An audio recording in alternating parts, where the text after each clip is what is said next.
Friends, ಕಣ್ಕಾಣದವ್ರು ಅಂತ ಹೇಳಿ ಯಾವತ್ತು ಈ ಥರ ಮೋಸ ಮಾಡಬಾರ್ದು. ಆದರೆ ಕಣ್ಕಾಣದವ್ರು ಎಷ್ಟೊಂದು ಶಾರ್ಪ್ ಇದೆ ಅಂತ ಈ ವಿಡಿಯೋದಲ್ಲಿ ನೋಡಿ ಫ್ರೆಂಡ್ಸ್. kg ಬೆಲ್ಲ. ಥ್ಯಾಂಕ್ ಯು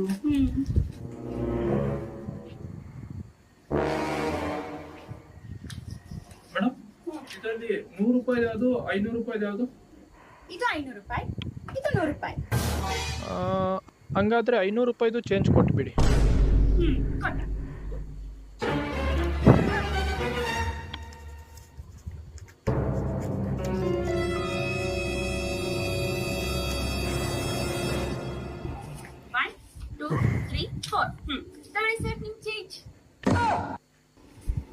ಮೇಡಮ್ ಎಲ್ಲ ಹೋಲ್ಸೇಲ್ ರೇಟ್ ಹಾಕಿದಿರಲ್ಲ? ಎಲ್ಲ ಹೋಲ್ಸೇಲ್ ರೇಟ್. ಹಾಗಾದ್ರೆ ಇನ್ನೊಂದು 200 ರೂಪಾಯಿ ಕೊಟ್ಬಿಡಿ. ಇಲ್ಲ ಬೇಡ. ಇಲ್ಲ ಕೊಡಿ ಕೊಡಿ. ಎಲ್ಲ ಕಂಬಿಟ್ರು.